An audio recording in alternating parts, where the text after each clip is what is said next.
Okay. Ja kabtija microeconomics problems. Microeconomic problems problem microeconomics hedduudha. San keessaa muraasti unemployment inflationidhaa fi economic growth kan jennu ilaalla. Unemployment hojii dhabdummaadha.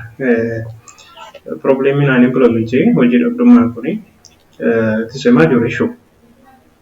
Dhimma cimaa yookaan dhimma ijoo microeconomicsii wajjin yeroo baay'ee keessatti hammatee jirudha. Akka goolii isaatti illee hojii dhabdummaa hir'isuudha jennee irra goolii isaa keessa. So rakkoon hojii dhabdummaa maali kan jedhu ni qo'ata jechuudha porshiniin kuni. Hojii dhabaa nam tokko kan jennu yookaan unemployment kan jennu garee uummata keessa jiraatan garee wayii qaama uummataa kan garee qaama uummataa ta'e tokko who are in a specific age umurii murtaawaa keessa kan jiraatu. Umuriin isaa immoo labor force yookiin immoo umurii hojii hojjechuu danda'u yookaan immoo labor force keessatti participate ta'uu nama danda'u kan ta'e umuriin isaa. Akkasuma immoo who are without a job hojiidhaa ala kan jiru bet garuu actively searching for a job cichoomanii yookaan immoo sirnaan hojii kan barbaadaa jiran. Eenyu jennaan hojii dhabdoota jenna. Yookaan unemployment maal jechuudha? A group of people garee uummata tokkotu jira. Nama tokkotu jira. Who are in a specific age labor force age special. Garuu who are without job hojiidhaa ala kan jiru cichoomee cicha hojii barbaadaa kan jiru umurii isaa hojiidhaaf kan gahe unemployment jenna. Kanaafuu uummanni as a whole of population uummanni akka waliigalaatti uummanni biyya tokko akka waliigalaatti bakkee lamatti qoodama. Garee lamatti qoodama. Two major group. Tokko labor force. Uummanni isaan hojii keessatti hirmaachuu warra danda'anii fi hirmaachuu warra hin dandeenye. Labor force keessa warra jiruu fi outside of labor force. Whole of population damee kana lama qaba. Labor force kan jennu umuriin isaanii hojii keessatti hirmaachisuu kan danda'u maal inni isaan kun ijoollee keessatti hin qabatanii namoota umuriin isaanii waggaa 60 ta'e hin qabatanii nama rakkina sammuu qabu mental problem qabu hin dabalatu correctional institution nama seeraan himatamee hojiidhaa ala ta'e hin dabalatu nama very sick baay'ee dhukkubsate hin dabalatu akkasuma disabled people kan ta'an hin dabalatu eenyuun labor force. So labor force do not include children below 14 years. Waggaa 14 gadi. Retarded people warra soorama yookaan xoorataa bahe umuriin 60 ol. People in mental in a correctional institution rakkina sammuu fi naamusa seeraa jala warra jiran. Very sick nama baay'ee dhukkubsatee disability labor force keessa category ta'u. So which one of the following is not labor force? Children below 15, retarded people greater than 60 age, mental people who have mental problem in a correctional institution, very sick, kan jechuudha. Namni immoo hojii keessattuu labor force keessatti humna oomishtummaatti lakkaa'amuu danda'u it is said to be unemployed garuu hojii hin arganne yookaan hojii dhabaadha kan jennu isheen yookaan inni hojii ala yoo jiraate without job garuu actively searching job hojii cichoomanii qopheessanii barbaadaa jiru. Callisee mana taate unemployment jechuudha. Actively inda'u maal jedha iddoo tokkotti walitti aanee ji'a tokkoof yookaan torbee afuriif nama hojii barbaadaa ture ta'uu qaba jechaadha. Unemployment ta'uu fi jedha. Mee children ijoollee waggaa 8 amma biyya keenyatti loon tika mana eegu kana irratti activity godhaa jirtu hojjechaa hirmaachaa jirti.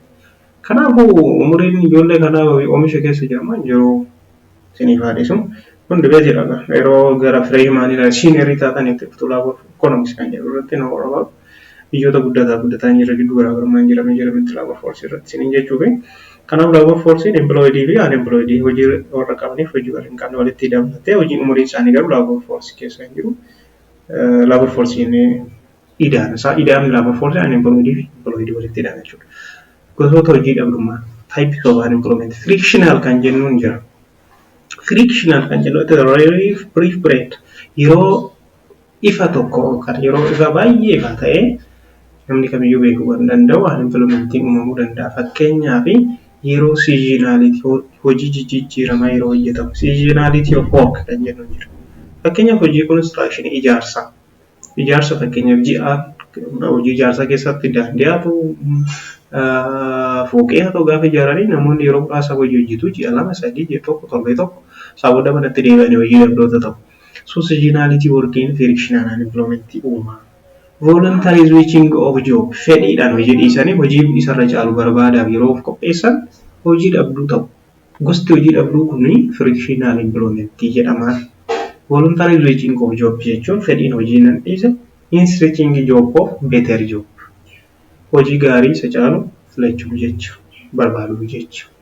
Inni sadaffaan interest to labor force yerootti labor force seenuuf jedhaman gara humna oomishaatti yeroo galuuf jedha. Humna oomishaatti eenyutu galuuf jedha. Fakkeenyaaf barattoota student immediately after graduation. Atattama eebbifamanii barattoonni maal jedhamu?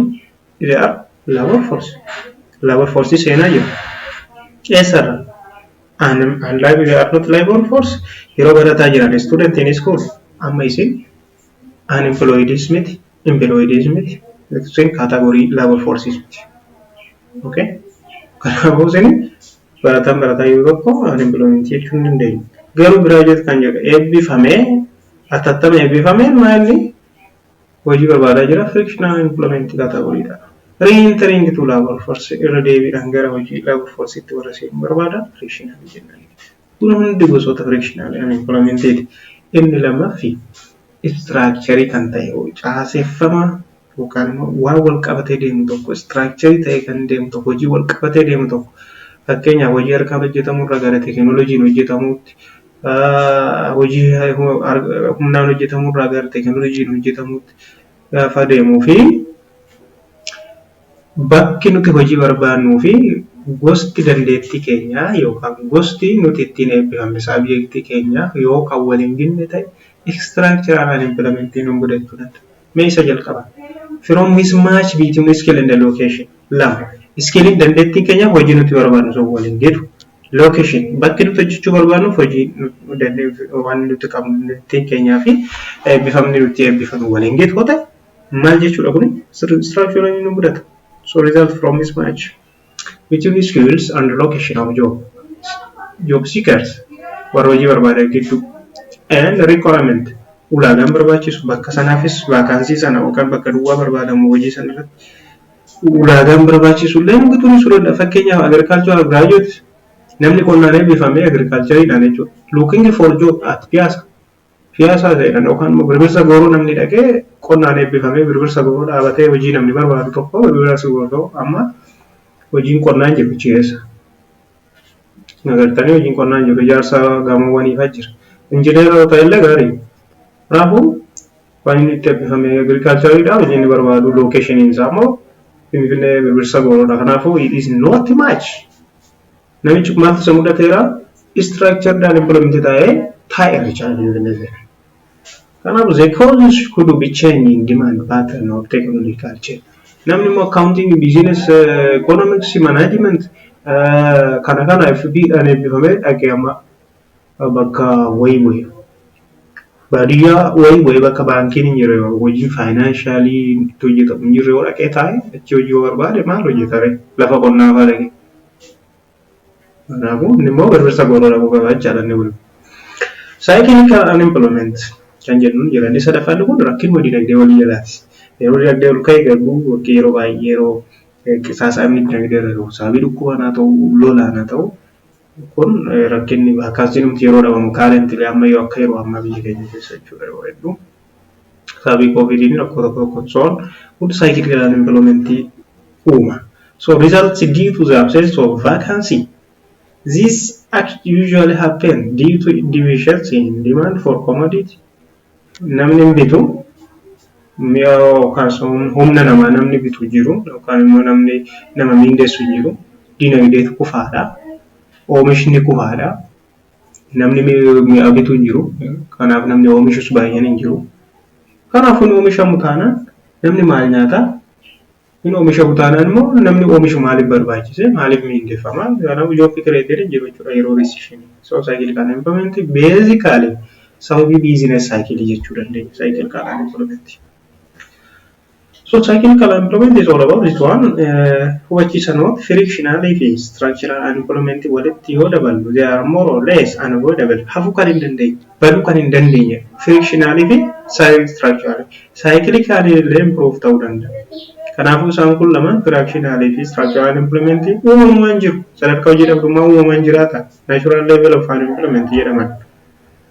Relation yookaan kafartuu unemployment tokko total unemployment hojii dhabdummaa waliigala frictional type tokko faayida'u structural lammaffaa faayida'u type sadaffaa structural.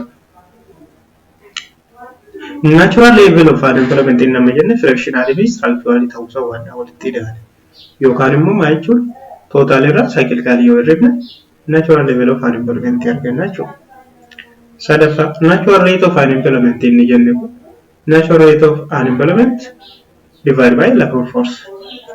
Unemployment rate, total unemployment divided by labor force. Rate kan jettu kuni percentiidhaan ibsamuu fa'aa fractionii ta'uu agarsiisudha. Kuni baay'ee isiniif qabachuun malee kan formulaan isaa qabachuudha. Maal sitti hima analysis. When the unemployment rate is equal to natural rates, what happening? We say economy is fully employed. Hojiin dhabdummaan hin jiru yeroo jennu full employment yeroo jennu garuu it does not zero mean zero unemployment. Hojii dhabdummaan zero jechuun miti. Sama tokko sadarkaa irra caalurra yeroo ga'uudha malee. Rakkoon microeconomics inni lammaffaa inflation qaala'insa. Inflation qaala'insi mi'a tokko yeroo jennu it is sustainable increase. Walitti fufiinsa daballi akka waliigalaatti yookaan immoo giddu galeessa in general yookaan average gatii mi'ootaati. Yoo ta'e malee inflation callisamee jedhama. Walitti fufiinsa gatii mi'a tokko giddu galeessaanis haa ta'u akka waliigalaattis haa ta'u baay'ee dabalaa yeroo deemu. Finfinneettis, Amboottis, Adaamaattis, Hararittis, Wadaayittis iddoo hundattiyyuu gatii mi'a kana wal qabatee yeroo deemaa deemu. Inflationiitu dhufee jenna. Naannoo tokko qofa gurraayyuu sabbata qofa waan addaa uumame kun inflation jedhama. So price index services to measure inflation. Price index inflation calculate gochuuf nu gargaara. Tokkoffaa increase in price must be sustained. One, it is not simply one time increase in price. Second, it must be general level of price which rise increase individual price which can affect by fall in price. Kun waan nama ibsee sababni lamaan kunu waan nama ibsedha dubbisa lamaan ingiliffaan jira. Rate of inflation akkamitti inflation calculate jenna. Inflation amma tiin kun bara. Fakkeenyaaf inflation qaala'insa gabaa 2014 calculate gochuudha. Koote tii kana mee 2013 jenna. 2014. Tiin 2014 kanaafuu bara lama laala jechuudha. Gatii mi'a tokko kan 2014 hir'isu gatii mi'a kana kan 2013 T minus 1 2014 hir'isu tokko 2013 ta'a mitiire. Kan 2014 hir'isu kan 2013 irra 2013 tti meeqatti akka gurguramaa ture baay'isuu 100 rate isaa fraction isaa. Piin kun price dha. Consumer price index jennee moggaasuu dandeenya jechuudha. Sababni qaala'insa gabaa maali? Maal jettanii yaaddu? Sababni qaala'insa lama ni gurguddaa cases of inflation jedha fi walumaa galatti bakka lamatti qoodamu. Tokko demand pull, lama cost push. Dhiibbaa fedhii.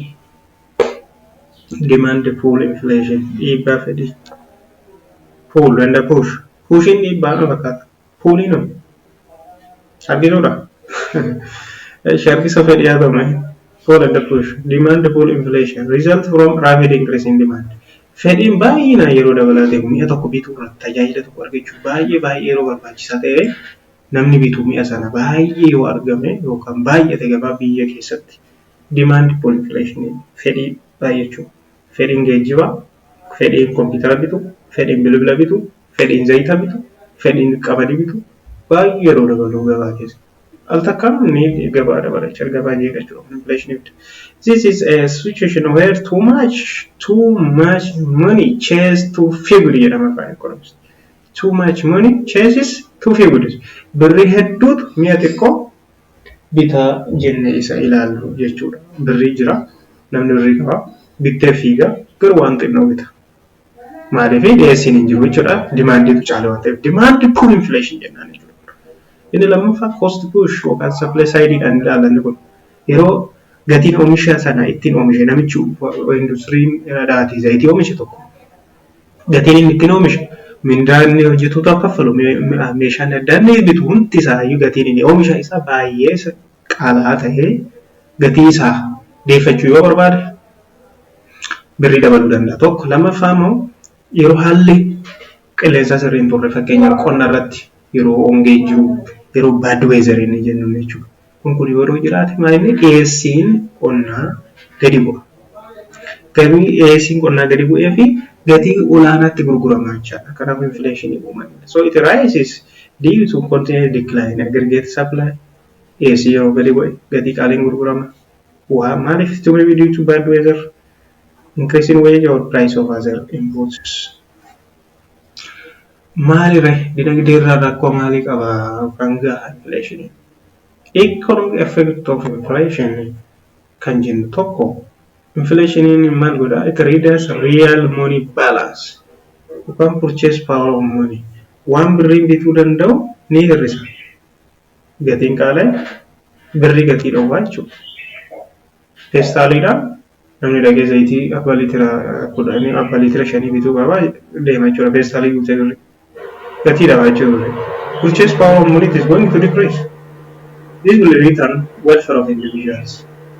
Okay? Jireenya namoota dhuunfaa irratti illee kasara hin dandeenye godha jechuudha. Readers welfare danda'ummaa nama dhuunfaa irratti. Lammaffaa baankii irratti dhiibbaa qaba. Bank charge their customers nominal interest rate for their loans. Liqii yeroo liqeessu baankiin maal godhaa? Nominal interest jijjiira. Gatii liqii sana interest ittiin liqeessu jijjiira. Sadaffaa irratti infleeshiniin kun qaala'insi kun maal godhaa? Investimentii hir'isa.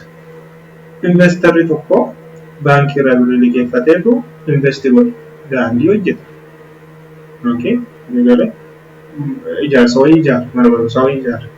Yoo baankii kan ittiin inni liqeessu yoo itti dabale maal godha jechuudha? Hojii sana dhiisa. Adda kutu. Kanaaf investimentii hir'isa jechuudha. Uncertainty amanamummaa wayiillee create godha jechuudha. Create uncertainty about microeconomic policy. Polisiin dinagdee biyya tokko illee akka inni maalummaan isaa hin amansiifne godha jechuudha. Arfaffaan inflation redistribute wealth among individuals. Readers. Amma sitte ta'uu kan qabu readersii. Inni namoota dhuunfaa gidduutti qabeenya jechuudha. Qabeenya namoota dhuunfaa gidduutti akka daddarbu hin godhu ni hir'isa. Daddarbu qabeenya wealth isa jennu namoota gidduu akka hir'atu godha.